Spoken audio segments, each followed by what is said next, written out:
Yeah. Okay, we're good to go. Yeah, we're definitely good to go. Jesus, Jesus Christ. Hold on to just 1 second. Oh, Okay. man. All right. I'm good to go. All right. Well, good, Oh, good to see you. So let me do my official intro and then we'll get going. All right. all right. Not a Okay. problem. All right. Hello, everyone. This is Dwight Woods, the Jeet Kune Do Rebel. Welcome to today's show, episode number 19 of the Jeet Kune Do Dialogues. My guest today is a guy who recently commented that it would be good for me to dialogue with first and second generation JKD guys and gals.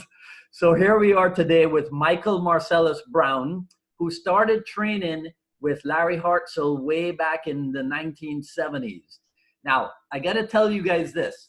Mr. Brown is really opinionated, which is a word that a lot of people think is a negative thing. But it is only negative if the person has opinions on things that he doesn't know anything about. Mike Brown's opinions are all born out of personal experience and or personal knowledge.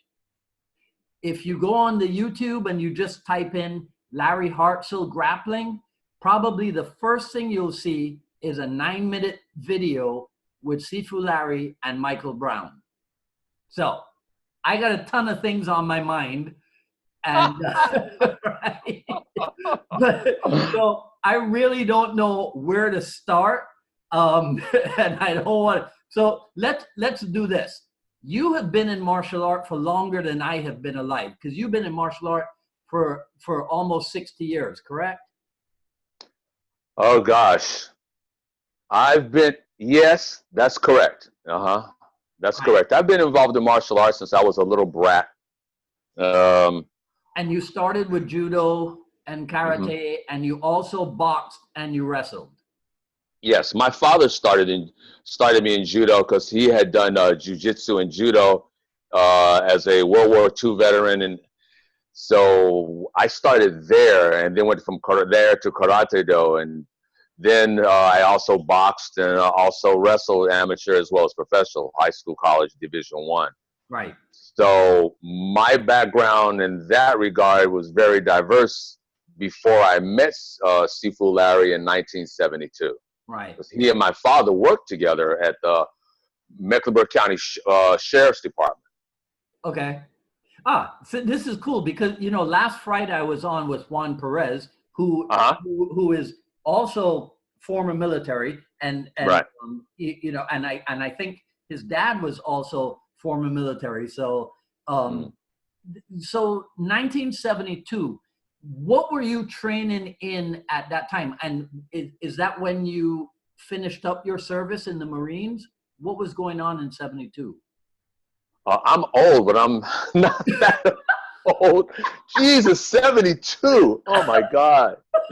No, no, no, no, no. I was a I was a young guy, Okay. Jesus. But let's see if I can put it in. Try to put it in perspective for Yeah, you give real me a quick, okay? chronology. Um, in 1972, my father and Larry Hartzell were working at the Mecklenburg County Sheriff's Department together. And I was boxing at the time, and I was in high school. Oh, Finishing up, oh yeah. finishing up, college, No, I wasn't in Vietnam. I'm No, sorry. no. See, that's time indexes are really funny about that. Yeah. Because if I've been involved in martial arts for 59 years, okay, and I'm 64 now, so it's Right. like do a little bit of math there, okay? But really, I mean, Vietnam. Hey, I would have loved to have been there, but no, that Okay. wasn't it. We Okay. were at this place. We were at Guru Dan had basically given Larry permission to teach several students here in Charlotte, North Carolina, and Right. that was at the Gung Fu Society, which was Okay. on Thomas Avenue. Okay, Okay. Was so was Dickie Harrell involved in that? Yes, he was. Okay. And he came in a little bit later. I think Dickie got there in 73, Okay. maybe early 74, probably 73. Okay. Because Dickie and I both trained with Sifu Larry, as well as Mike and Bob Moore. These are some old names. Tony Gore, Joe Goodnight. These were individuals who trained there at the Kung Fu Society. Okay. And were in that class. My original class, there weren't that many people that were in there. Ed Echeverria, who was the owner of the Kung Fu Society. So it was hardcore, as you would expect back during that period of time. Yeah. My first day in class, Sifu Larry said, "Glove up." And No. so, Oh yeah, but you boxed. Yeah, but it didn't really matter. I wound up looking up at the rafters anyway. Jesus, Yeah. Well, you got to realize something, that my father's hero may have been Sugar Ray Robinson and Joe Louis. Yeah. But my hero, of course, Muhammad Ali. Yeah. And Muhammad Ali dropping his lead hand, and I was switching left side, right side, snapping that jab out, looking pretty. Yeah. Looking pretty. And Sifu Larry hit me, and I mean, it wasn't like 2 or 3 hits, just one hit, and I'm on my back, and my dad's over there laughing, and I'm looking up going, I love this, classic, so classic, all right? Right. Keep your hands up. That's what he said, keep your hands up. Okay. So it was an education of a lifetime, because I was doing Karate Do at the time, and I had a good background in wrestling and in judo. And I was decent at boxing, but not at that level, not at that time. And every one of those guys was rough. Joe Goodnight was rough. Mike and Bob Moore were rough. Tony Gore, who's a doctor in Maryland, I think, at Howard University, he was tough. Meaning that these were men, and they didn't play around. Right. So when we came in, there was that 500-pound bag hanging up there, and Joe Goodnight would have ankle weights on, and he with the 2.5-pound ankle weights and kicking that bag and making it squeak. And Sifu Larry, who was a kicker, a lot of people don't realize that. Right. Sifu Larry would kick that thing, and that thing would go whoa and come back. It wouldn't go very far, and he would make the anecdotes that Sifu Bruce could make it go to the ceiling there. I'm like, oh, okay. Yeah. So it was just a different breed of people during that time, because I think they were looking for something different. Yeah. Something that wasn't as point orientated. Right. And I didn't get involved in JKD at that time to get a rank certification or any kind of sash or anything. I wanted to learn my father wanted me to learn how to protect myself. Yeah. And I could do it on the ground decently, but without the strikes, just like BJJ, on the ground with the kimono on, without the strikes, you're playing a game of chess. Yeah. And the same thing with wrestling on the ground, without the strikes, you're playing a game of chess. Yeah. So that's kind of how that started. Hope that wasn't too long-winded. No. And well, you mentioned certification and what have you, but I mean, I don't imagine that Larry was even doing anything certification-wise in 1972, 73, 74. No. Right. I mean, you would get a rank at that time was done with shirts. Okay. So you had a circle, you had a green and white yin and yang symbol, brown and white, purple and white. And you would go up that way. I think it was a couple of years later that I met Guru Dan, and that was when again, your time put in. Right. But training was like every day. It wasn't like once a week. I was there every day. Yeah. So, but go ahead. Do you remember what year it was that Sifu Asano came out to North Carolina?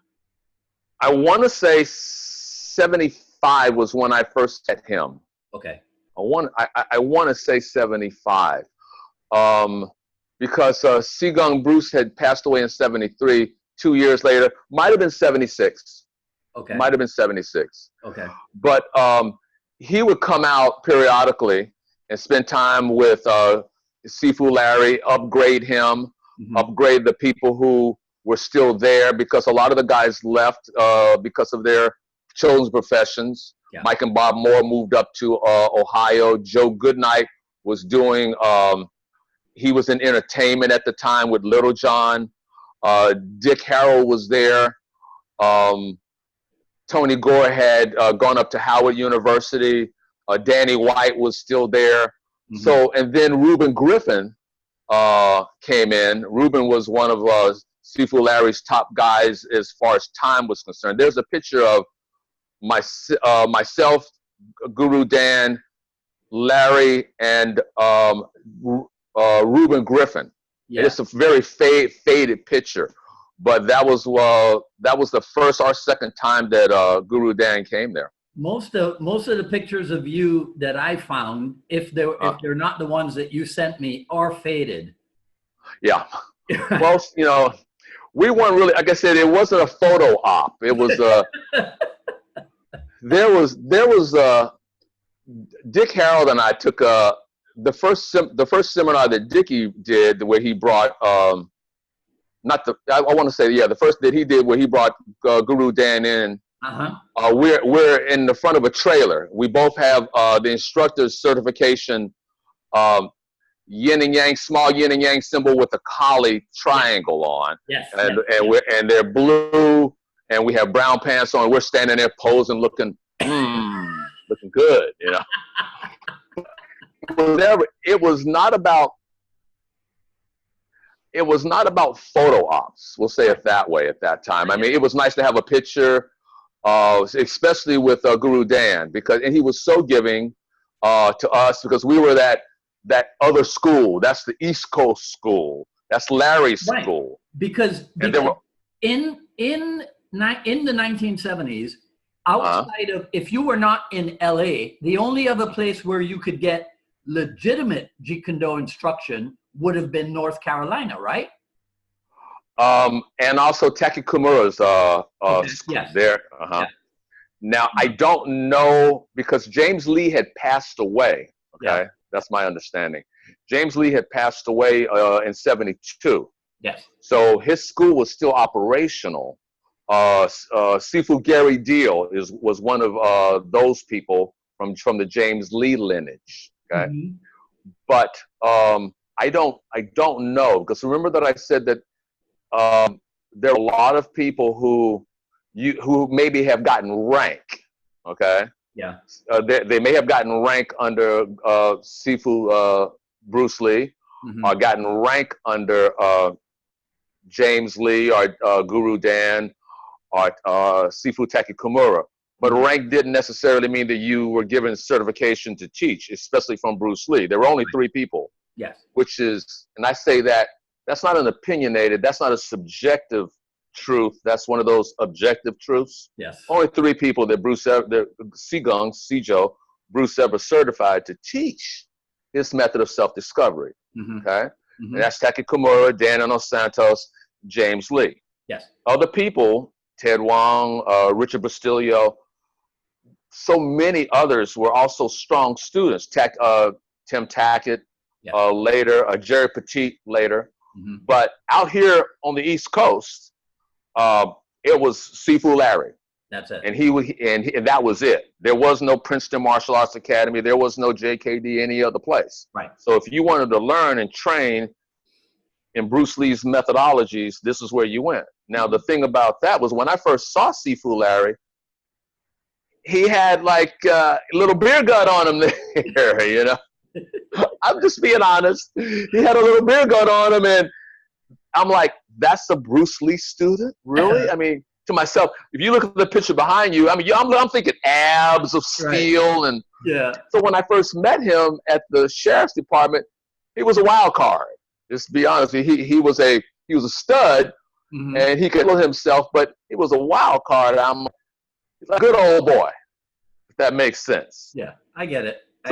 So it was interesting, especially when he dropped me, and I'm like, oh my God, that he hit me? Really?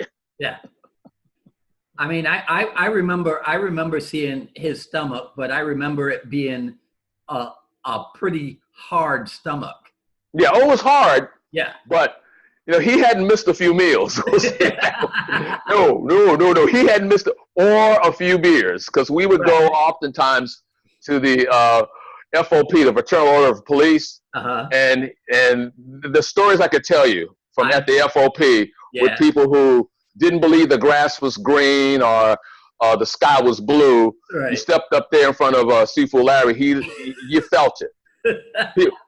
You mentioned something earlier about, and Sifu Dickey can attest to this too.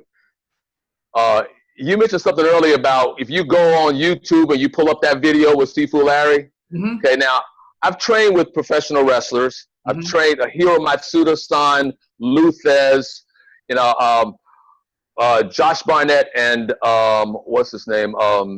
Eric Paulson worked with Carl Gotch, who's considered the god of wrestling. But Luthez was just, and he was the man back in the day, okay? Sifu Larry put something on you, you knew it was on you. So I can understand why, if there was a problem, they let Sifu Larry handle it there at the sheriff department in the lockup. Right. Because when you see me falling, I'm not trying to look good, I'm falling. It hurts. And if my back, my leg, and remember now, I know how to fall from judo. It didn't matter. Yeah. It didn't matter. Yeah. But that's really serious. I mean, I've seen Sifu Larry do some exceptional, unbelievable things that other people who just didn't have that operational tempo could do. Yeah. And plus, you're talking Vietnam vet. You're talking to somebody who had been in war, who had seen friends die. And it's a different rhythm. It's like people talking about the SEALs. There's a gentleman by the name of David Goggin, who's a real good friend of mine. And Dave was a motivational speaker. But David, really quick, he went through 3 buds training, because he got rotated back to the beginning. Yes. He didn't get rotated back to where he stopped. And at that time when he was going through, there were only like about maybe 38 African Americans who were Navy SEALs. Yeah, I know. But David, but if you've been there, then you know. Yes. And so anybody who has served in the military, you get through. They have a high washout ratio, just like the Marine Corps Force Recon, just like the Rangers have a high washout ratio, just like SAD for the CIA, which is again Special Activities Division. Yeah. Ops. A high washout ratio. Not just anybody can be a SEAL or a Ranger or a Force Recon or SAD guys. So that makes. So let's talk military for a second. All right. I noticed in one of the photos of you that I found online. What is the line system? Ah, okay. The line system. What is the line system? The line system was the Marine Corps way of training the knife in combat tactical training at one point in time. It was an effective way. I mean, this comes from World War II. Okay. As time went by, they upgraded it and they changed it. But it was an effective methodology for teaching knife at the time. Okay. So when you're looking at the knife, you're talking about almost identically with cut and return. If something comes at you, you cut it and then you return immediately with a slash, with the butt of the knife or with the point. So this was basically take people out, period. Okay. So, and it had a very strong structure. It's changed a lot, as everything's supposed to change because of effectiveness. Right. And as time goes by, what was good at one point in time may not be as good now. Okay. At one point in time, lifting heavy weights was the good thing, but now people have gone back to using their body weight, or they use cable, and they use technique. So again, the line system had more to do with again, that's a recon, that's Marine Corps. The Army had their way of doing it. The SEALs had their way of doing it as far as the hand-to-hand combat training. Yeah. So that's what that is. Okay.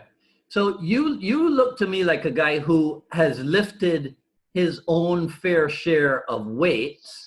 I'm posing now, okay? See that arm? There you go. See that arm? It's a big arm. Let me tell you, the gorilla, and I mean this with all the respect in the world, the gorilla that I worked out with today, they call him Mr. T, Hammer, Terrell, 275. I mean, there's a picture of him and me. It's on my Facebook page. He's huge. Yeah. And this Sunday, guess who's going to be holding Thai pads for him to be throwing elbows from the bando as well as from the Thai boxing arsenal? Listen, me. man, look, I better you than me. I used to stay away from Larry Hartzell. Larry Hartzell grabbed me in all my time in Jeet Kune Do. Larry Hartzell grabbed me only once, right? Because when I first met him, which was 1983, I was 125 pounds. Whoa. Yeah. I don't even remember 125 pounds. 125 pounds. I was 125 pounds, and I was a long distance runner. Okay. So there was no way that I was going to feel comfortable with him. You know, so I used to stay. I mean, I would train in his sessions, but I would stay as far away as possible from him. The grappling arena, and I'll say it like this. Hold on just a second. I'm sorry. All right. In the grappling arena, that close quarter arena, most people don't like that arena. Yeah. Okay, if that makes sense. Most people shy away from that close quarter. Sifu Larry was extremely good in that close quarter arena with blasts and shoves. And when it came to grappling, you have to realize that we didn't grapple just to grapple. We didn't go down on the ground just to wrestle. Yeah. I mean, that floor was hard, so there weren't any real mats down there at the old Kung Fu Society. So when you hit, you better know what you're doing, or your spine's going to get a little rearranged chiropractically. Okay. Yeah. Well, but when it came with the grappling, though, in JKD, it's like enter the trap in the grappling. The grappling is in that range. I mean, you know this from training with Sifu Rambaliki. Hey, looky there! Looky there! I got it right here.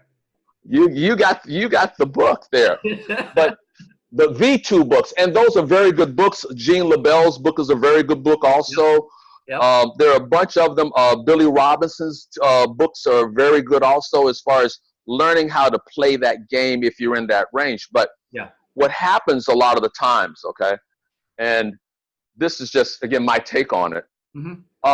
If you play the jiu-jitsu game and you're on the ground and you do not have the strikes and you have the kimono, okay, and that was a problem. I think I even said something about that. Yeah, it's not realistic. It's definitely. I mean, JKD is designed to get in there, get the job done, go to end game as I call it. Okay, so if you're wrestling on the ground or grappling on the ground, it's good to know if you're playing the game. If you're in MMA or if you're doing the NOG type of tournaments, that's good. But elbows, knees, headbutt, you might fish hook somebody in the jaw there. Because the goal is a little bit different. And again, why would I want to go down on the ground when I'm standing up is a little bit better in some regards? Why would a police officer want to go down on the ground? Right. That doesn't make sense. He has a utility belt.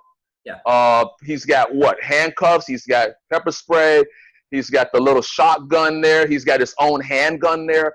Going down the ground and puts you at a disadvantage in some regards. So when they say every fight goes to the ground, not every fight. Why do you think it's so difficult for people to get that into their heads? Is it just because of the immense popularity of the sport aspect of grappling?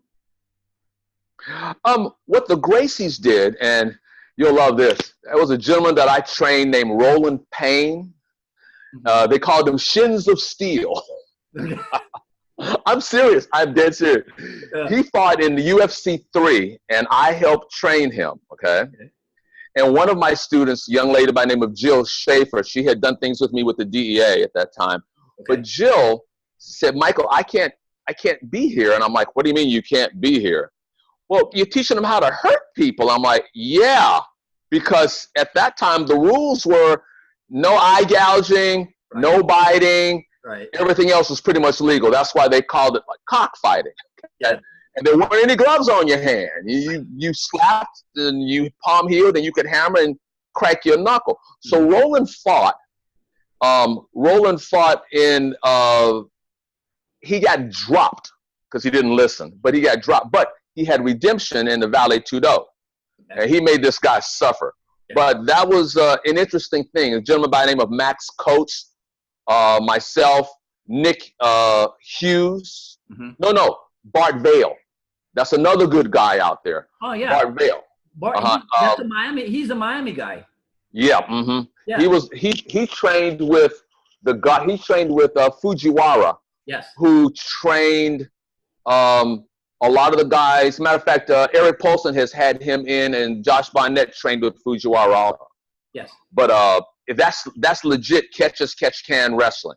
Okay. I mean, and that's so. With you answer your question real quick though, the reason why is because you can play the game. Right. Now, playing the game is like back in the day in point karate or karate do. If you weren't doing Maso Tatsu Oyamas or Maso Yama's Kyokushinkai karate, you were playing a game of tag. Yes. And that gave you a sense of I can fight, but can you really fight? It's like the boards don't hit back, you know. Yeah. You can stay and these guys were punching through cinder blocks. These guys were going through bricks and rocks. So punching to the face at that time in Oyama's system was out. But to the body, oh yeah. Oh yeah. So again, when you're playing the game of tag, it's about speed and mobility. A lot of the attributes that Sensei Joe Louis took into the Nationals, as well as Chuck Norris, because they trained with Sifu Bruce Lee.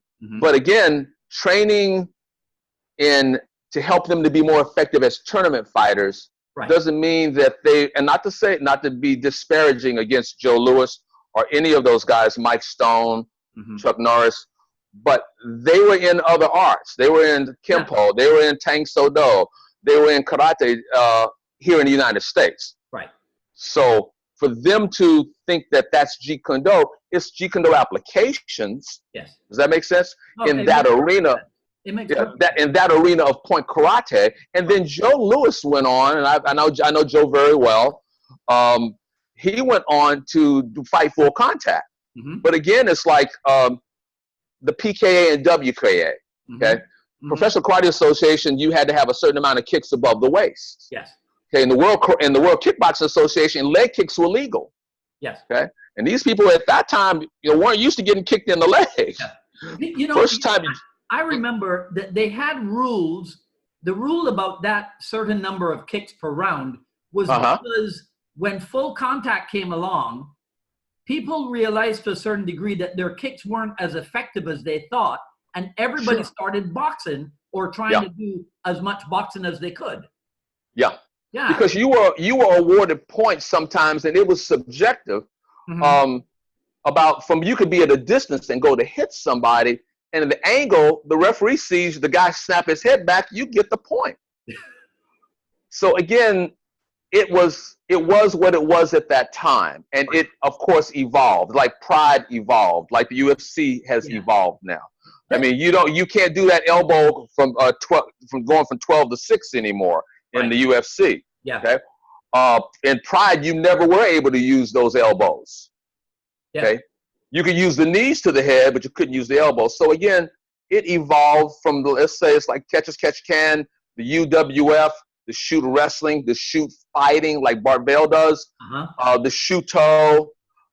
It evolved and to what it is right now.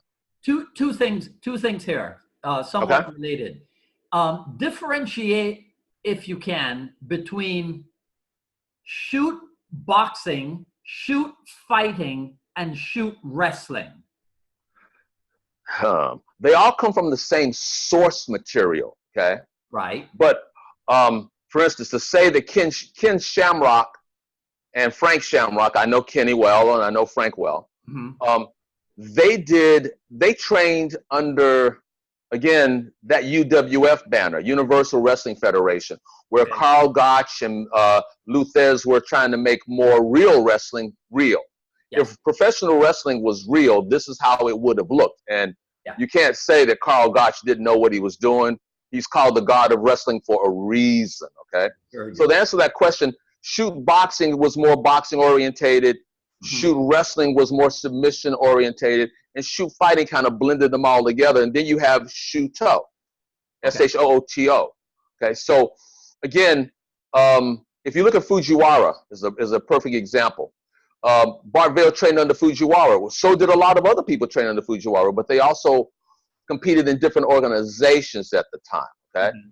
Fujiwara could kick, and he was a karate man also, but he primarily was a submission specialist. Because he trained in the call, gosh, if there's ever a black belt,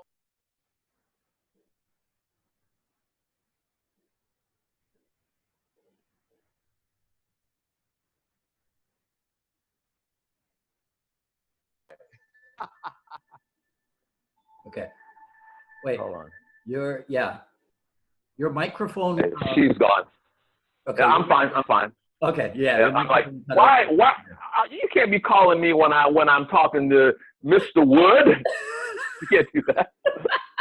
But I was saying that if there was ever a black belt that would have been given out in Catch as Catch Can with the people who did not train at the Snake Pit, which is where Billy Robinson and Carl Gotch both trained, okay, it would be to Fujiwara.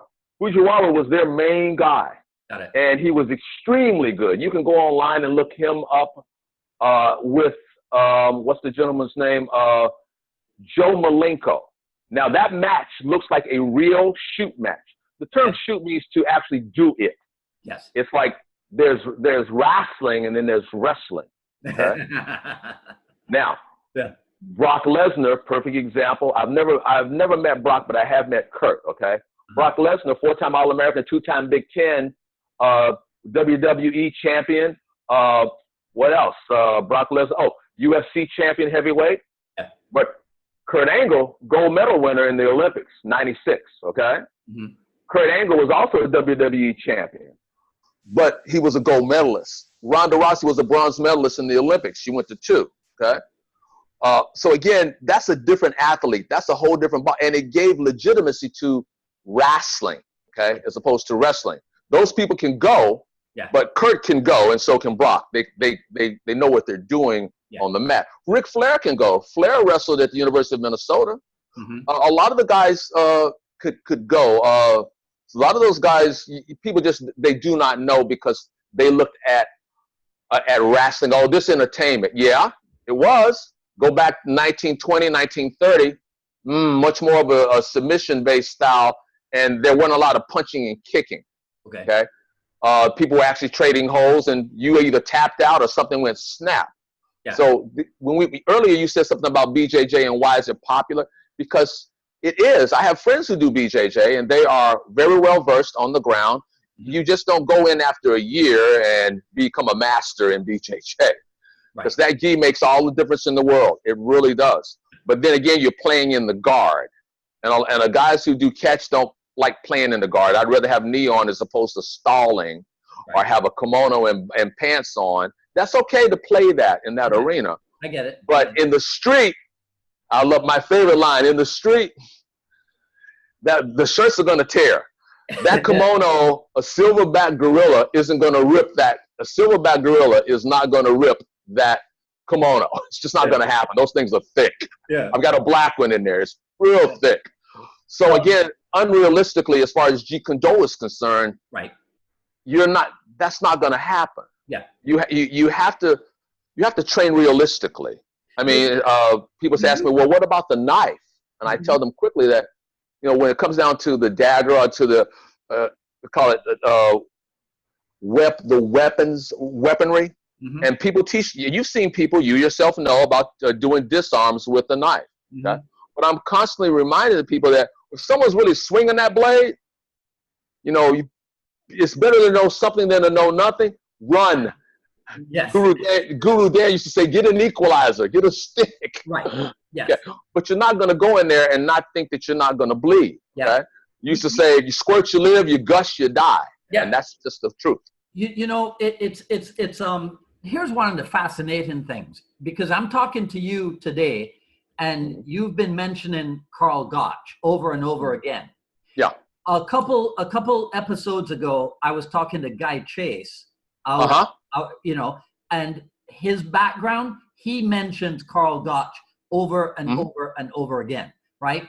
Now you're talking about the knife, and the phrase that you used about getting an equal, you know, running or getting an equalizer.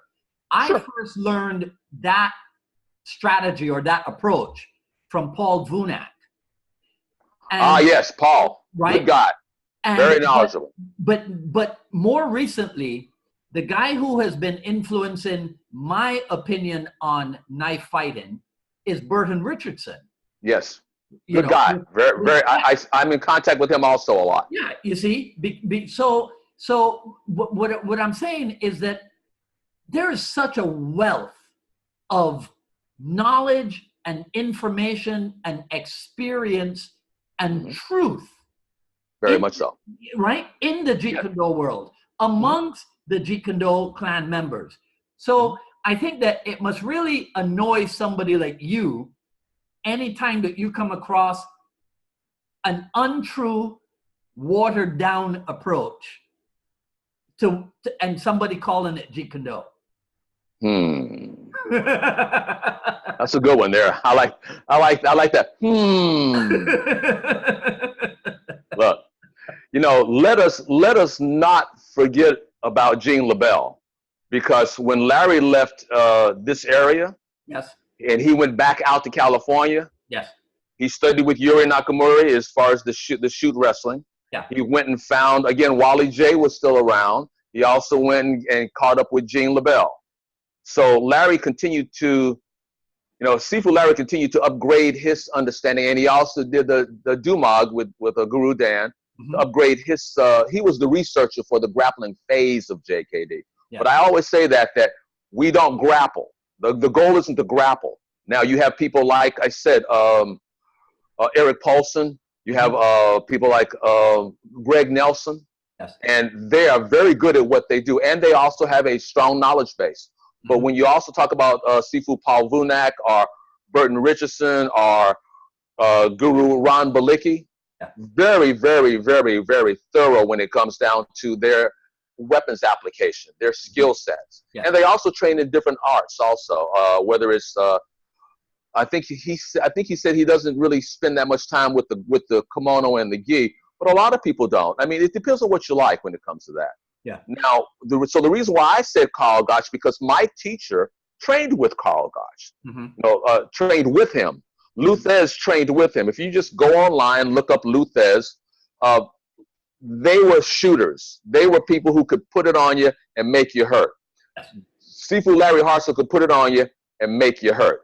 That was why when he went back out there and rediscovered more about the grappling and explored more about the grappling, whether it was Systema, God, every culture has some form of martial arts, self-offense or self-defense. With the knife, though, the people that are really good with the knife, I mean, you can learn from anybody. I remember Sifu Burton Richardson was doing something with a shield, a Zulu system that he was working on. Yeah. And again, that's just what they like and they play with, but they still play with some of the material. You can't say that Eric Paulson doesn't do JKD. Look at the videos.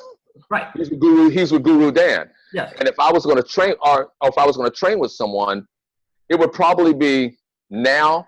Of course, I love to spend as much time with Guru Dan as I could. Yes. And also with Sifu Taki Kimura. Yes. And also, that's two right there. Let's give you a third one. Sifu Tim Tackett. Yes. But a fourth one would have to be Sifu Christopher Kent. Yes. Because he's now leading that, and also Jeff Amata. There are so many of the 1 and 2 generations that are still out there that have a lot of knowledge. But it's again, it's like you don't ask, you don't get. Right. It's kind of simple when it comes to that. That's what I said about you squirt, you live, you gust, you die with the blade. Yeah. You're gonna bleed. Sometimes you go to the morgue. Sometimes you go to the hospital. Yeah. Sometimes both of you go to the morgue. So we're talking about the commitment of your convictions when it comes to edge weaponry, okay? And the tactical edge weaponry stuff is legit. I mean, disarms, yeah, it's good to know something than to know nothing, but it's very offensively orientated. And it's not about playing the game. You're getting in there. If you want to knock somebody out, you got to put yourself in a position to be knocked out. Yeah. Does that make sense? Yeah.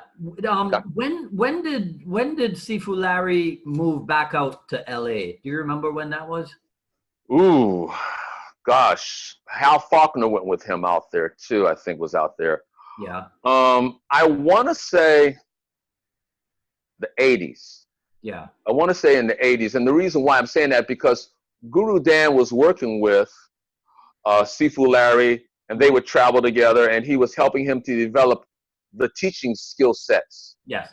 Just because you can do something doesn't necessarily mean you can teach it or guide other people to be able to do it. Yeah. And, you know, I love one of Sifu Larry's sayings: if you got it, it's yours. If you didn't, it's still mine.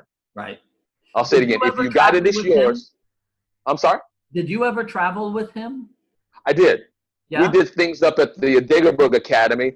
And I also did, and I also, as a matter of fact, I love the word uki. Uki for him there. I also uki for Guru Dan also. I mean, and again, smooth as silk, yeah. Very, very flowing, very focused, because we were trying to educate people, right? Meaning I was a part of that. Yeah. Dick Harrell's the same way. You try to educate, and my best buddy friend, Reuben Griffin, you want to educate, not indoctrinate people, to help them to see that there's a more efficient, a more effective way of doing things, and you need to be proficient in the ranges. Yeah. And Guru is very proficient in that inside range. His silat is awesome. You got to feel that silat. Right. But at the same time, you got to feel, you know, the catch as catch can. A crank on the neck, a crank. You know, arms. The joints only go one way. They don't go. Let me do it this way. Joints only go one way. They don't go two. You know, they don't go two directions. So when he left, the thing that I needed to do, I wanted to continue my evolution and my growth. Right. And there wasn't any place around there at that time. There was judo around, but so for me, going into the professional ranks, going to the wrestling schools, and Luthez was up there in Virginia at the time. Okay, I can do that. Or going down to Miami and working down there with Hiro Matsuda-san. But again, I want to learn what to do in that range, and not the wrestling, but I heard that there was a real style of wrestling called catch as catch can. Mm-hmm. Oh, you don't want to do that. You hurt people. I know. That's what I want. That's what I want. Yeah. So, but again, and there are people out there now. Stephen Regal, who works at the Performance Institute down in Florida, where Ronda Rousey went to learn how her skill sets to be able to have a match in the ring now there at the WWE. Okay. So he's a shooter. He was there at he's from Blackpool, not really from, but he's trained at the Snake Pit also. The Snake Pit was a legendary place where at that time, back in the 40s, 50s, you know, their Lakeshire grappling was legit. It wasn't a show. It wasn't for entertainment. Mm-hmm. I mean, they exchanged locks and holes. So it wasn't. After Sifu Larry, after he left, how did you keep up your Jeet Kune Do training? Guru, Guru would often come out here to North Carolina on his own dime to upgrade us at that time. So Dick Harold, same thing. Dickie and I trained together. I also he and I both taught for Sifu Larry, as well as Reuben Griffin did. So when you see that picture, we call the Three Amigos or Three the Hard Way. You know, Reuben used to use the term the Jeet Kune Do Hit Squad. I'm like, what? I love it. I love it. The Jeet Kune Do Hit. But again, though we were the three who graduated from the Gung Fu Society and the Academy of Martial Arts. Okay. Now the Academy of Martial Arts dissolved. Richard Harold moved on, and then opened up his own place called DHMA, Dick Harold Martial Arts. Scott Shields, the same thing. Yeah. People who trained with Scott Shields, Rob Kelly. Yes. Who helped him. Yeah. Rob Kelly also went out to California and trained at the Inosano Academy when Ron Balicki was training there at that time. along with his beautiful wife. I have to say, his beautiful wife, Diana Santos. I'm such a fan, or we used to call it in wrestling, such a mark when it comes to that. But still, Mark Kruko, who does more BJJ, but he also trained under Sifu Larry and also with Rob Kelly. Okay. Ed Stahl, who is now working with Sifu Ron Balicki, Guru Ron Balicki, and he competed in that knife thing that they did out there in California. He was out there. Okay. So there are people that play the game, so to speak. Yeah. Because he asked, I was trying to tell him that, oh well, you can use the rear hand to hit with. You can knee and elbow. Oh, they don't let you do that. I'm like, what do you mean they don't let you do that? Well, you know, that's because it has to be more structured. Yeah. Okay. Let me ask you something else. All those names that you just mentioned, I'm familiar with all of them. The most recent one that I've become familiar with is Reuben Griffith, and I'm kind of surprised that I didn't know anything about him. I've known about Dickie Harrell since 1982 or something. Even before I joined Inasano, I knew of Dickie Harrell because he appeared in a magazine with Sifu Dan and with Sifu Larry, right? Yes. But are you confident that the art will perpetuate because there are good people in place to carry it on? That's another one. I remember when we were in Brasstown at the camp, up there at the camp in Murphy, and Graciela Casales, women's bantamweight champion of the world in boxing and in kickboxing. Cliff Stewart was there. Grandmaster Master Chai came up. But I remember specifically having that same question posed to them: that what happens when the people who were given certification by by Sifu Bruce Lee are gone? What happens when Dan is gone? What happens when Taki Kimura is gone? Reuben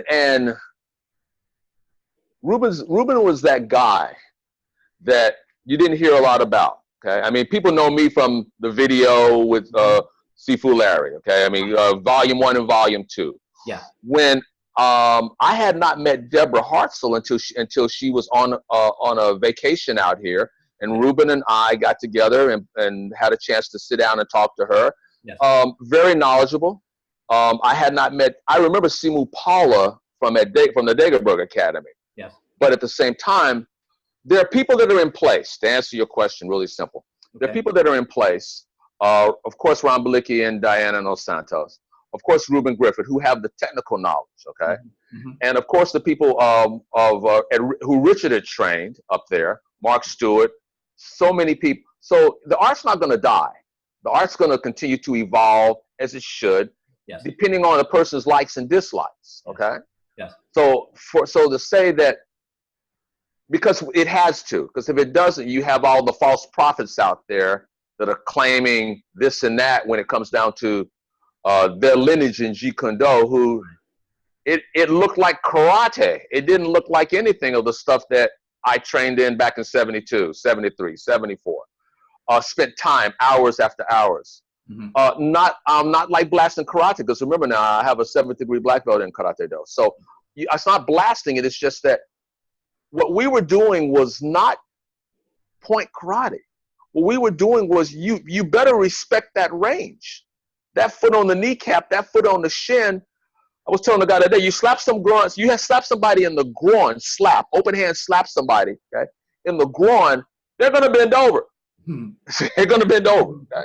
Yeah. So when you go to hit somebody in the eye, you hit with finger jab and the BOG to the eye. I'm not throwing it up there so I can run my technique.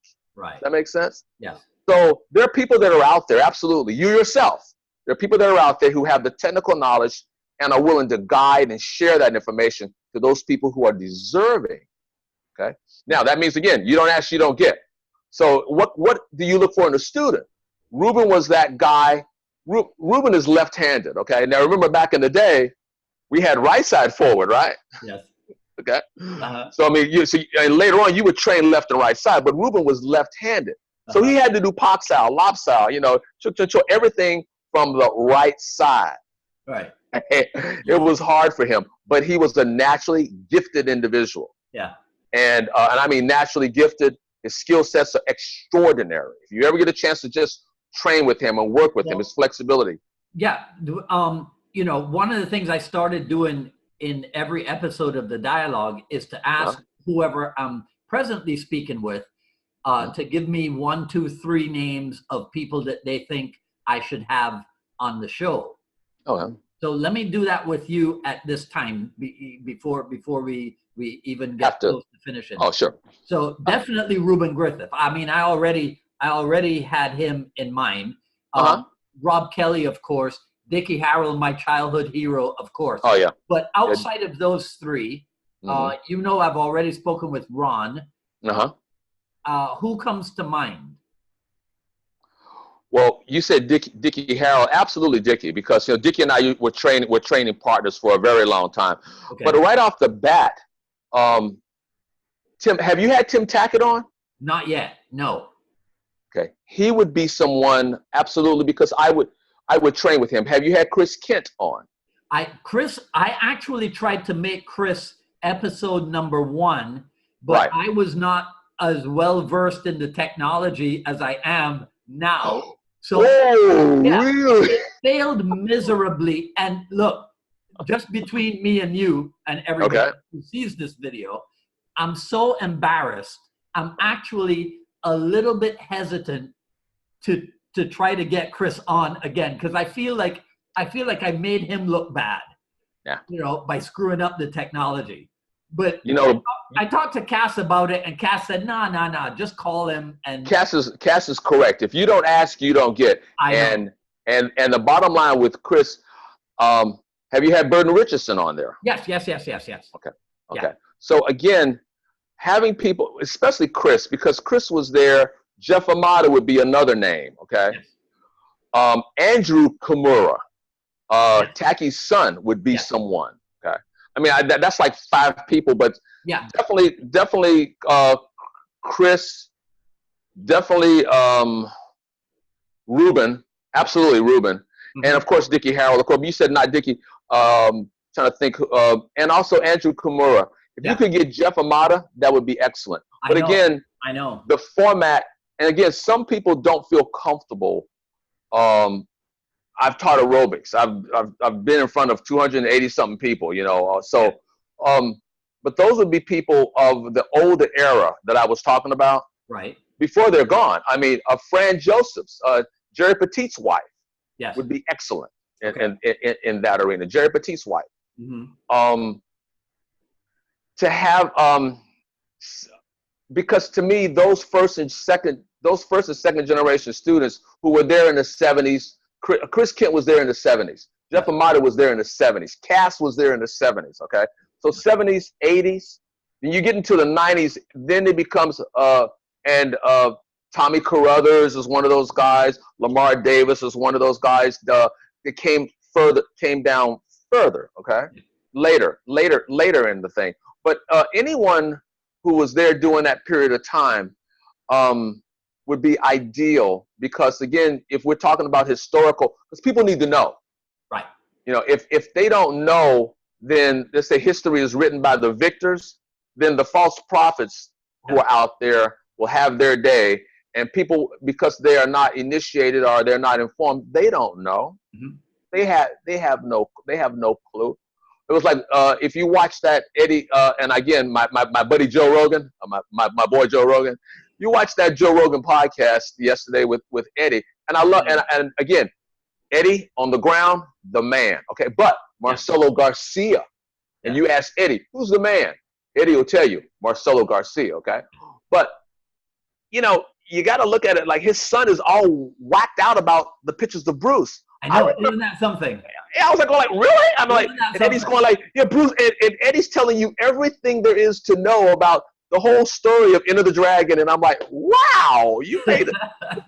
Now, the question is, how many times did I see Enter the Dragon? How many times did I see Way or Return of the Dragon? How many times did I see The Big Boss or Fist of Fury, The Chinese Connection?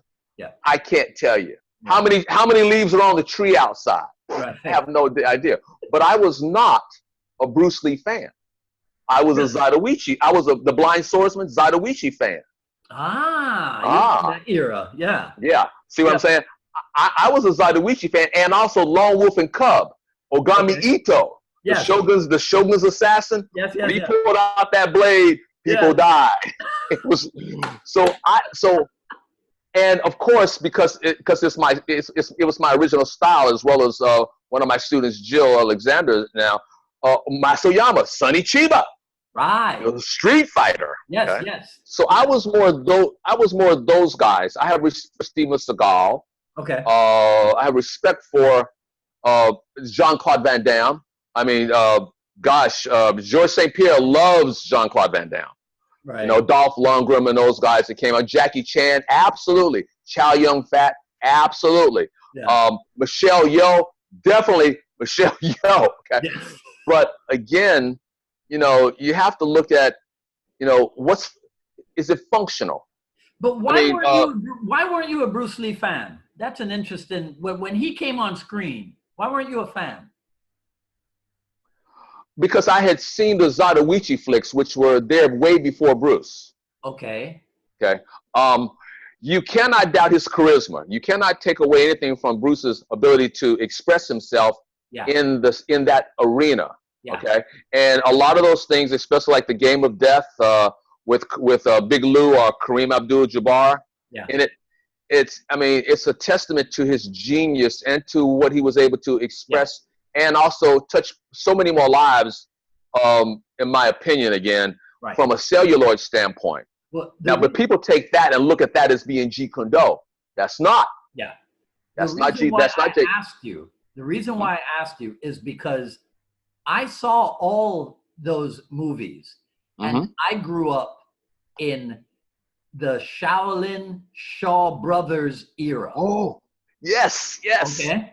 I remember that. Just between me and you, the first time I saw Bruce Lee, I said to myself, he's pretty good, but he's not as pretty as the Shaolin. Yeah. Right. Well, you know, if you go back and look at David Carradine and the Kung Fu series and the Green Hornet series, I mean, because again, those were like textbook things that people watched to copy or to imitate. Yeah. And Guru Dan would tell you copying, he may say this. I remember a long time ago, I know Sifu Larry used to say this, copying and imitating is not creating. Right. So you can copy somebody. I mean, there's only one Walter Payton. There's only one Barry Sanders, okay? You can talk about Michael Jordan versus LeBron, but if not for Michael Jordan, you don't have a LeBron. Hey, go back. If not for Dr. J, you don't have a Michael. Go back. Yeah. If not for Elgin Baylor, you don't have a Dr. J, and you see what I'm saying? Yeah. So you can't, it's unfair. Could Jim Brown play in today's game and do as well as he did back in his day? Hard to say. So there had to be somebody that was there. Muhammad Ali versus Mike Tyson? Really? Yeah. Well, Ali just stay outside and just tap away at him and pick him apart. He had the footwork and the big. Mike Tyson was a world beater. And you can go back, there's a guy named Julian Jackson. Julian Jackson. They call him Julian the Hawk Jackson. His knockout ratio, one of the most powerful hitters in boxing. Okay. So again, it just depends. Yeah. I don't think that for me and you remember 5 Fingers of Death and the hands were red and going and stuff. Took the guy's eyes out and stuff. So I was a fan, but I was more of a fan of the reality. Now, Guru Ram Balicki had worked with Jeff Amata. Yeah. And Guru Dan had worked with Denzel on Book of Eli. Yes. And I'm assuming that they also worked with him on The Equalizer 1 and 2. Okay. Probably. If you've not seen that, those are great pictures. Denzel is doing a fantastic job. But one of the reasons why is because he has a dance background, so it was easy for him to pick stuff up. Look at Matt Damon with the Born Identity stuff. Same thing. So when you see these people who are actors who train in the martial arts, the guy that played in Blade, Wesley Snipes. Yes. Same thing. Yes. So with the people who train in it, Michael J. I forgot his name, but he's trained in Oyama style also. Michael J. White. Michael, He's Kyokushin. Yes. Yeah. Same here. I mean, I've met him one time. Okay. But again, somebody who can do it. Yeah. But just because you can do it doesn't mean it translates well on the celluloid. Yeah. If you look at Book of Eli, now you've got Denzel, and Denzel spent time out at the Osano Academy. Oh yeah. And the same thing with Equalizer 1 and 2, same thing. And even people who are in the stunt industry speak volumes of Keanu Reeves with his John Wick 1 and John Wick 2. Now, I don't know that he trained at the Osano Academy, but I'm assuming that people who trained with Jeff Amata trained and worked with him. And he also worked with the Machado brothers, too.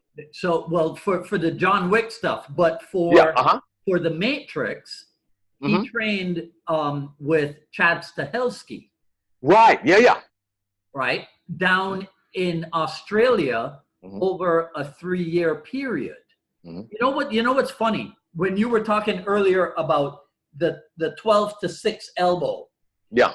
I just watched a video, I forget who he was fighting, of Eric Paulson. Oh, God, yeah.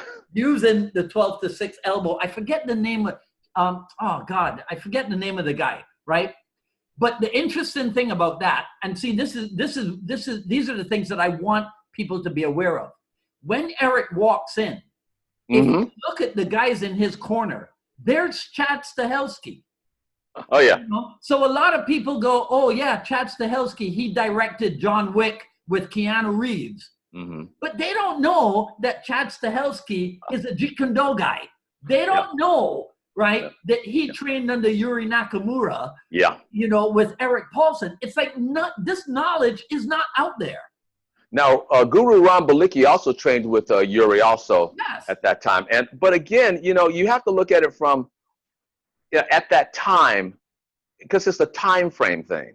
It's like people say, Eric Paulson was and still is extremely knowledgeable. And Eric can hurt you. Like Larry could hurt you. Eric can hurt you easily, okay? That 12 to 6 elbow, go back and look at that stuff, because, Bart Vale can still hurt you at his age. The same thing with the older guys, Luthez, Carl Gotch, those guys I named earlier, they could do it. Yeah. Rick, they could hurt you really bad, okay? With the grab, Gene LaBelle can hurt you. Remember that little story, and we don't want to go there too much with Steven Seagal, because I have a lot of respect for Steven. Like Steve Seagal, Steven. Didn't you get I'll say it. Did you get choked out by Gene LaBelle? But again, in that range. Yes. You can't, they have that old knowledge. I've seen my old knowledge is like this. I've seen my father, when he was alive, take an engine apart and put it back together. Right. He was one of the first African Americans who owned an Esso station before it was Exxon. Okay. Yes. Okay. So I've seen that. Now, how many people who own a service station, pump gas, can take an engine apart and put it back together? So again, there's something to be said about that old knowledge, and that's what I was seeking after Sifu Larry left. Okay. Got it. So I was seeking the old knowledge, and so of course, Gene Anderson, the Anderson brothers, Ole and Gene Anderson, they were teaching. Those guys had that old knowledge of making the transition from wrestling to wrestling. Luthez was always a wrestler. He was never a wrestler. He could have a match. And the same thing with Carl Gotch. He could have a match. But if you look at Fujiwara, if you have an opportunity to look at Fujiwara and Joe Malenko, it's on YouTube. Yeah. That's a shoot match. They're going for submission. There isn't any punching, any elbowing, any kicking. That's straight submission. And that looks as real can be. Yeah. It's hard to find those kind of matches in wrestling now. Okay. Kurt Angle makes it look good. Yeah. Charlotte Flair, there's that entertainment thing. But when you look at the Gracies in particular, without something Rogan said, if Hoist had lost, okay, that match, if he had lost and didn't, Gracie Jiu-Jitsu would still be Gracie Jiu-Jitsu. Right. But look at how the UFC is now being dominated by wrestlers. this weekend, Tyrone Woodley and not Wonder Boy, Derek Till, the guy from England. Tyrone Woodley, Division I wrestler. Really? Now, I'm not saying that he's going to win, but it gives you a strong foundation. Even Eddie will tell you, Eddie Bravo will tell you, and Marcellus will too, that the grappling, the wrestling that they did here in the United States gives you a different type of rhythm. When they took out the submissions, because there's only like, 2 in Greco-Roman wrestling? There's none in maybe a bow and arrow, maybe grapevine, maybe banana split, okay? But that's not a part of Division I or Division II or Division III, not collegiate wrestling. There is no submission. So the wrestlers have an advantage without the gi. Right. Okay. But if they have a gi on, the jiu-jitsu guy is going to, they used to call it cook them. He's going to cook them, make them suffer, and then take them into deep water and drown them. Because that's just because they have the gi to control. So again, when Josh Barnett submitted Dean Lister, there's nothing to grab onto. And Josh Barnett, at that time, the warmonger, the babyface assassin, Josh Barnett can hurt you. Yeah. Sakuraba, again, can hurt you. But a lot of the people look at wrestling as, well, that's not real. That's not the real deal. Catch wrestling, you will hurt. You will hurt bad. And when I go back and look at the things that Sifu Larry did on me, and did with me, and that evolution of growth as a martial artist, because I needed to be familiar with the range. Yes. I get on the ground and roll with some of my jiu-jitsu friends, but I don't like it. As a matter of fact, I put an article on my Facebook. I hate the gi. My Jeet Kune Do kimono journey. I hate it. I hate it. Because all they want to do is to hold and stall and I just wanted to, here's a thumb in your eye. You'll let me go. Right.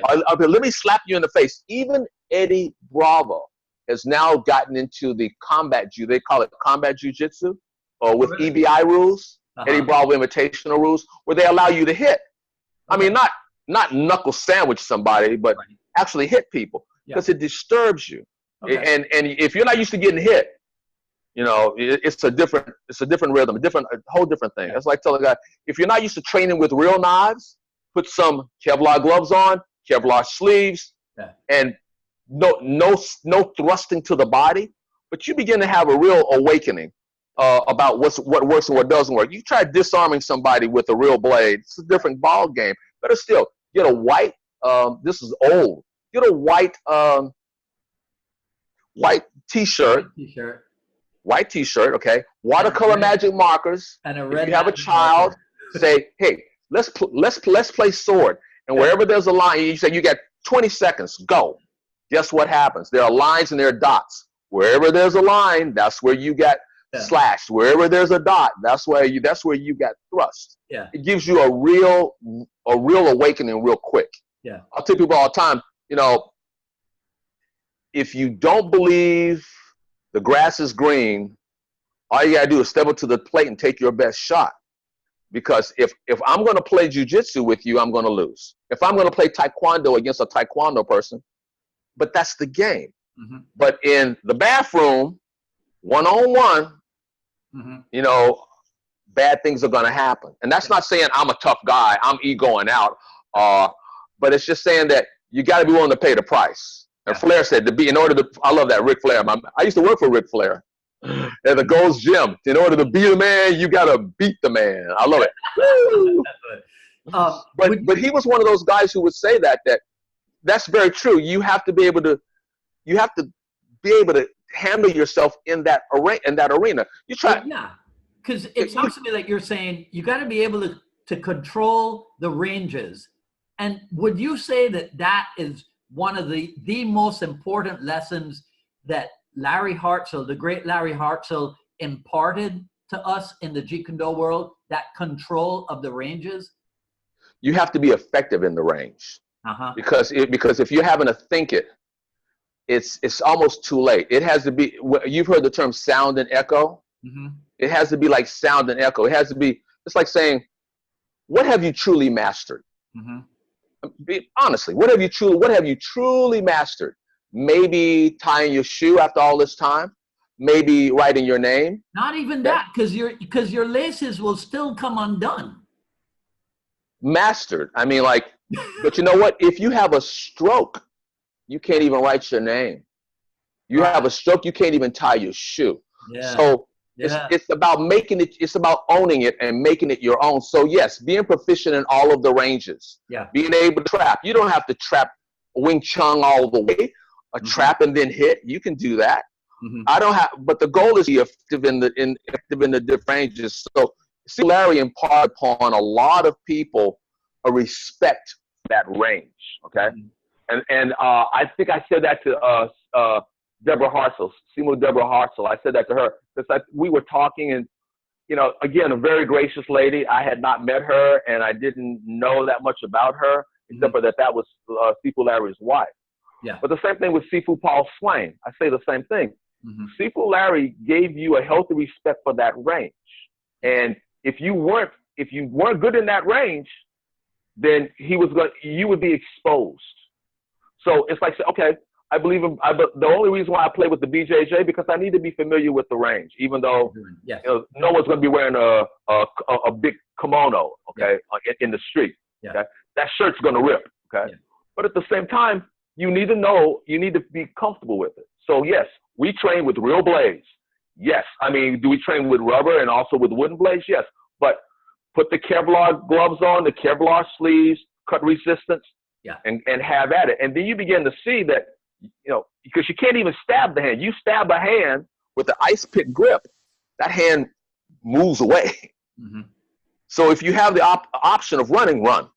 And the same thing with the JKD. I mean, like, so you just need to be familiar with the kicking range. I can't teach is your mother still alive? No, she's not, unfortunately. Okay. Grandmother? No, they're all gone. You have aunts? I have a couple, yes. Okay. So, okay, I can't teach your aunt to kick you in the head. Right. Okay. But I can teach her how to kick you in the kneecap, put her foot on your kneecap. Okay. I can. So you see what I'm saying? That it has you have to personalize it. And this is, you've heard this before too. It's not a one size fits all. Right. Okay. Yeah. You have to personalize it for the individual. And so Sifu Larry was helping all of us to personalize that range, okay? Yeah. So that whether you went into catch wrestling, whether you went into Sambo, whether you went into BJJ, whether you went into judo, whether you went, you know, that you needed to be familiar with that range. Yeah. But when you play one thing against another, and you use the rules of another, it's really still, this again, not fair. That's what the UFC did. That's what Hoist did. They're saying, okay, Hoist gets to wear his gi, okay? So what happened with Shamrock? I guarantee you, okay, Shamrock and Hoist without the gi might be a different ball game. Because look what happened later on in life when he went against Matt Hughes. Yeah. Different ball game. Now, yes, the sport had evolved, but the gi, it makes all the difference in the world. It really does. So when you ask me about Sifu Larry and what his contribution, his contribution to the grappling, because he was grappling with no other people in the area, meaning the United States. Right. Besides, if they were doing Sambo or Judo, that was it. That was pretty much it. Maybe some catch can a little bit. Yeah. But those people didn't. The wrestling arena looked at professional wrestling as like, oh, that's a bunch of garbage, and they didn't realize that its roots when George Hackenschmidt and Carl Gotch, my fault, Frank Gotch were going at it. That was real.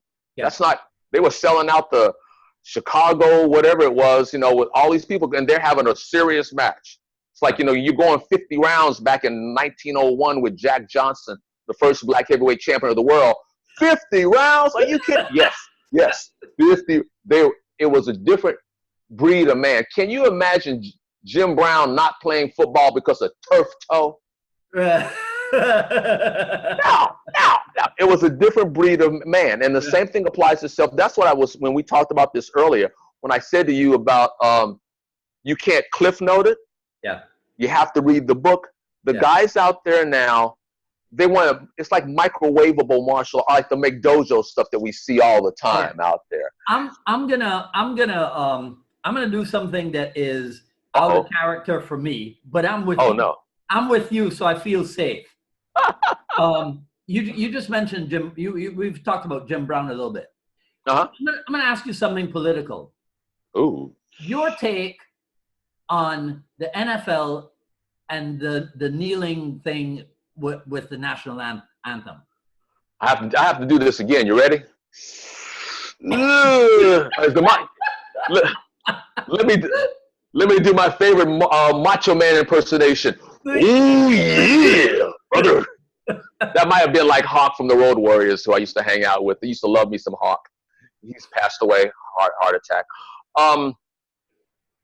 It's a crazy issue, because when Kaepernick first started that journey, he was sitting down. Mm-hmm. He wasn't kneeling. Mm-hmm. But people who are veterans, the people that I've talked to, mm-hmm. Some people who are older look at it as being disrespectful to their service to the country. Okay. Mm-hmm. You know, Jim Brown was always a controversial, figure. When he walked away like Barry Sanders walked away on his own terms. Okay. But he was always very political when it came to the Bloods and the Crips out in California. Okay. Yeah. And I've met him twice. Very, very sharp, very knowledgeable guy.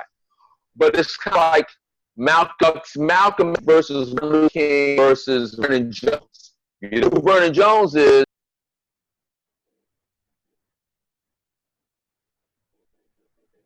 I knew I shouldn't have gone political.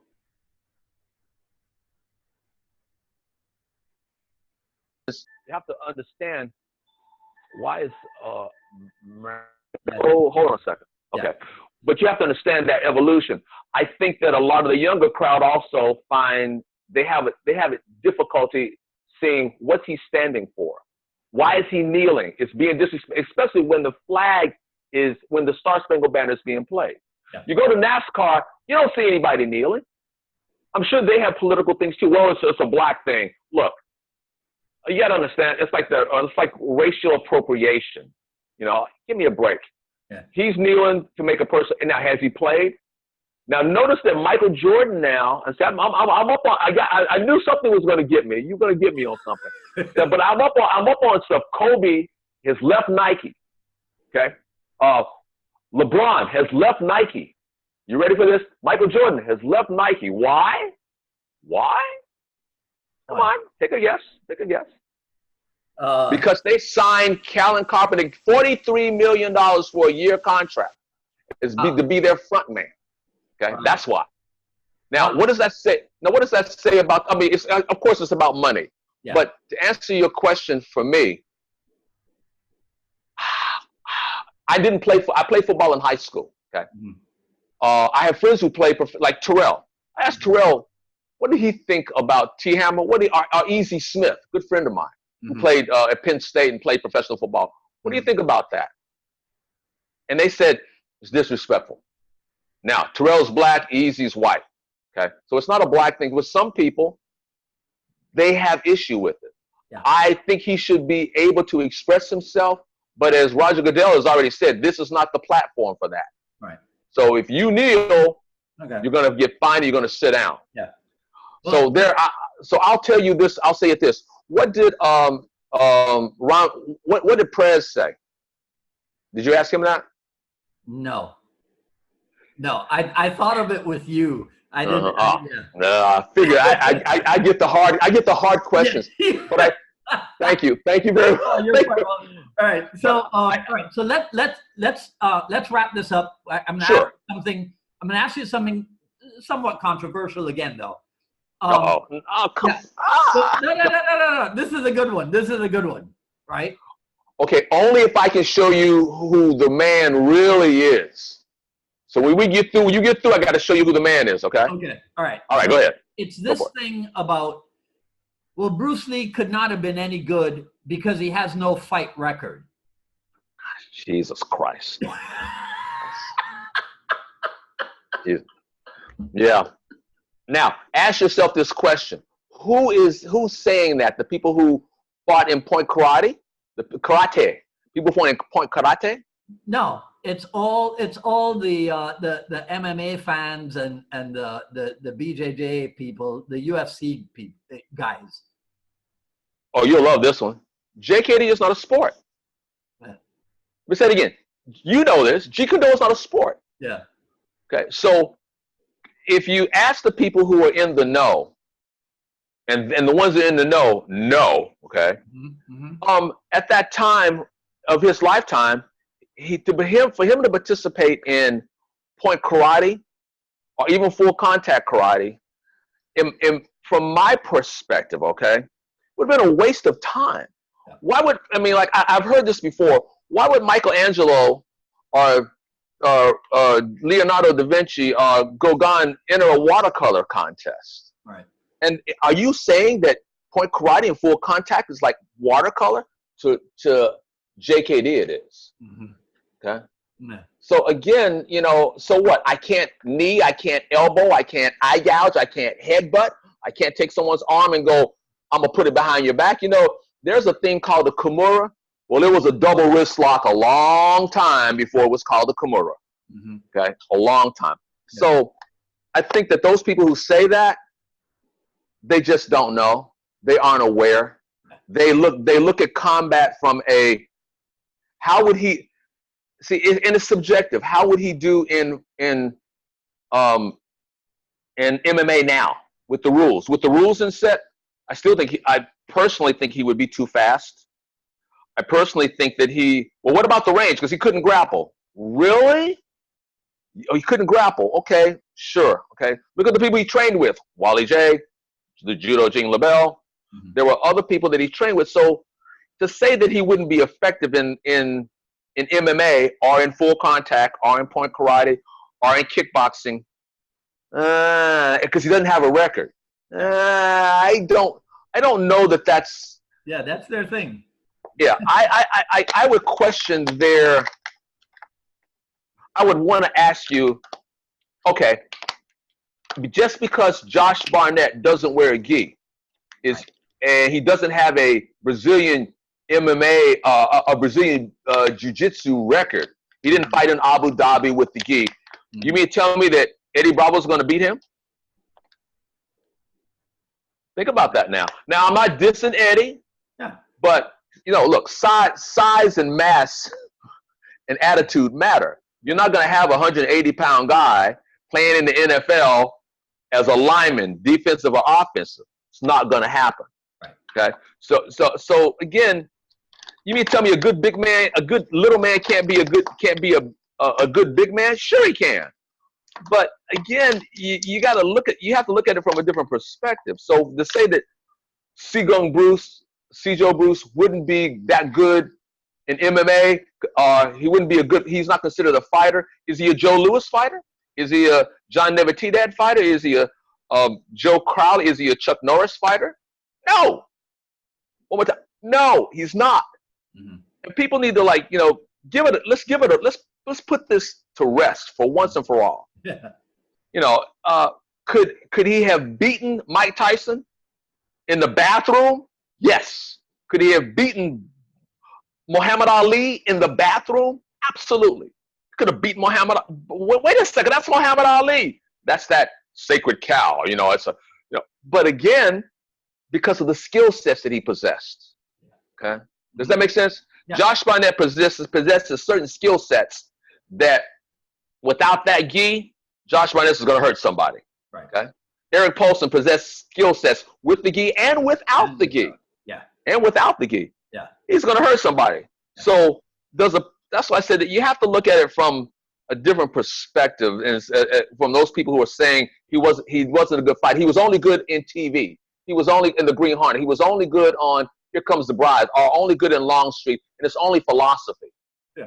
You and I both know that it's not just philosophy. Right. That's why I said the people who know, when I said about Jerry Petit's wife, or having her on, or Chris, I said his name, Chris Kent, or Jeff Amata, because they've been there, they know. If Joe Rogan would ever get his act together and have Guru Dan and to me, it's a dream of mine to see Guru Dan and his daughter Diana on the Joe Rogan podcast. 3 hours of talking. So Joe Rogan's going to get the education of a lifetime. Okay, that's the first thing. Okay, and all the myths that he clings to are going to be thrown away, because here's somebody who was there. Now, will he ever get on there? No. No. That's not going to happen. But I do believe that there needs to be, you remember the movie Dune? You remember the movie Dune? Yeah, I didn't see it, but I know of it. Okay. Yeah. Well, there's a famous line in there, the sleeper must awaken. Okay, you got to open your eyes, okay?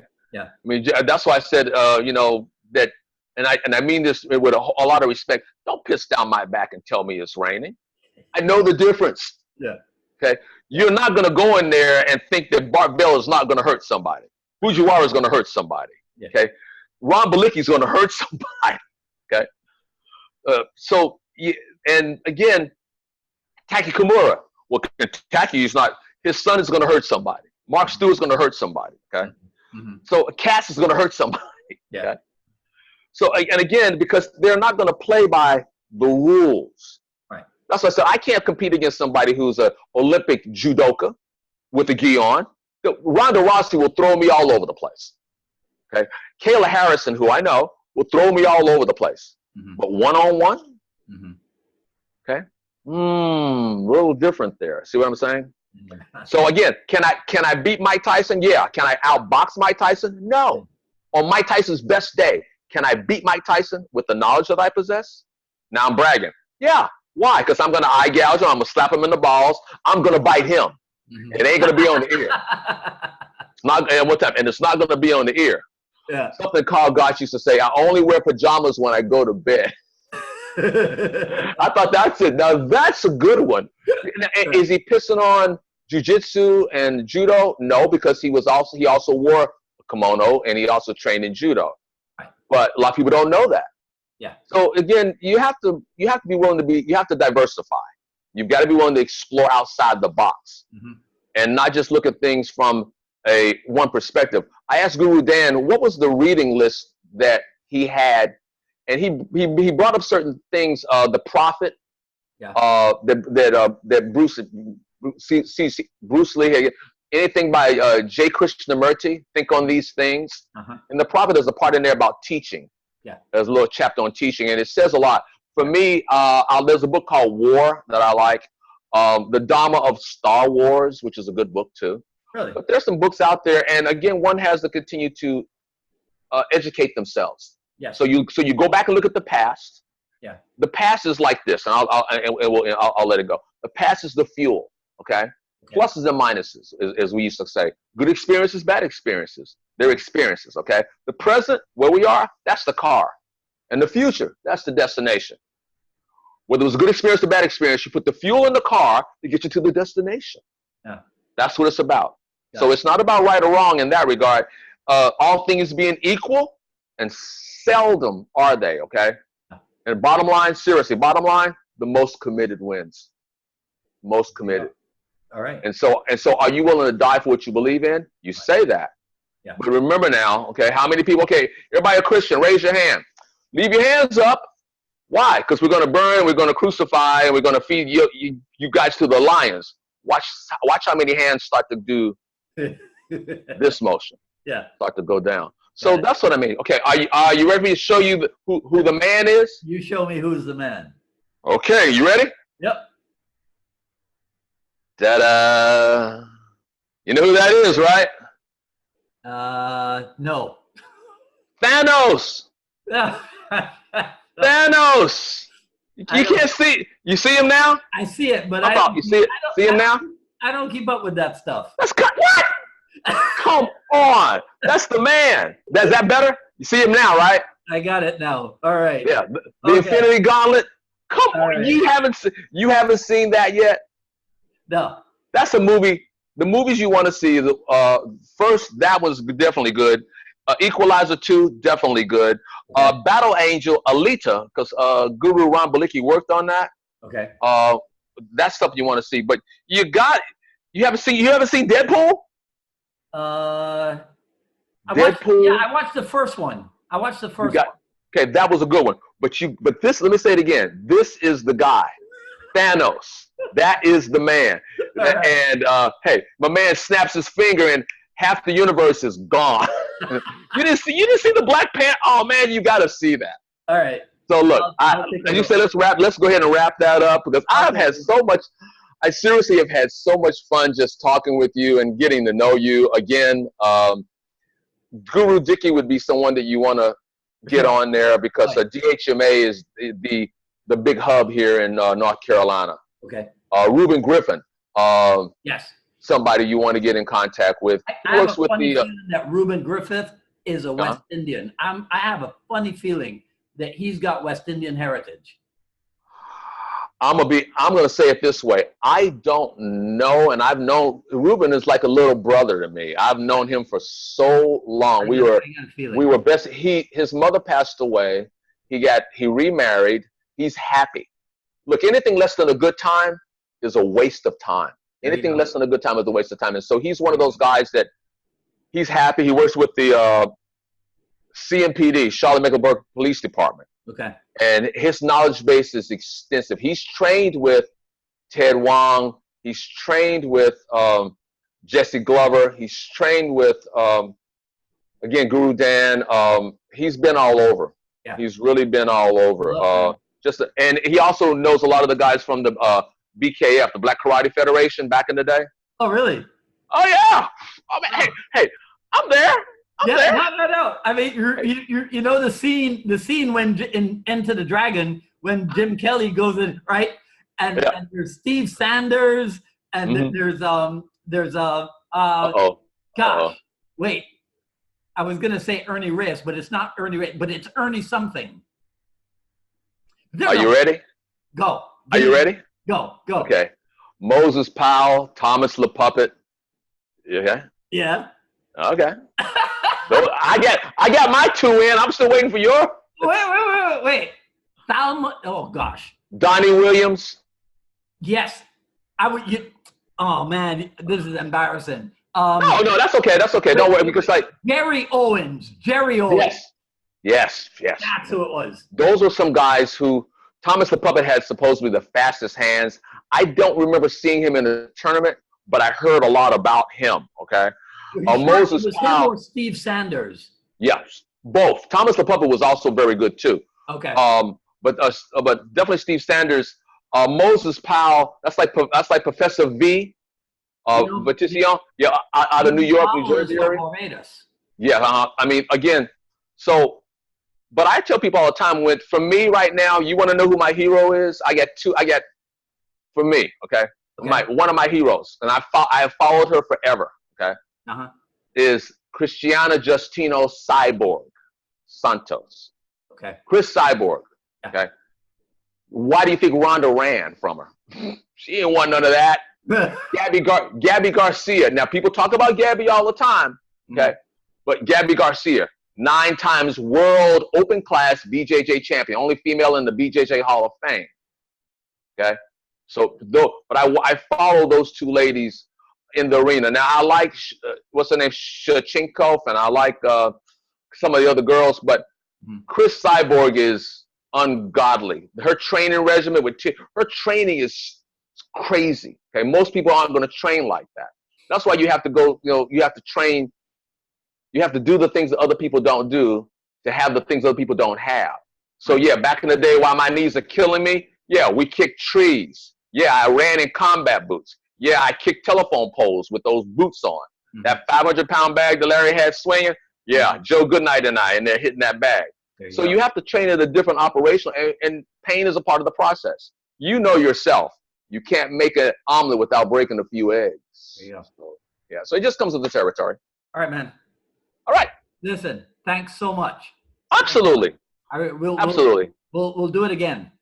Absolutely. I won't be in that much. I've still got a couple of things that I'll be going up to the Boston Martial Arts Academy.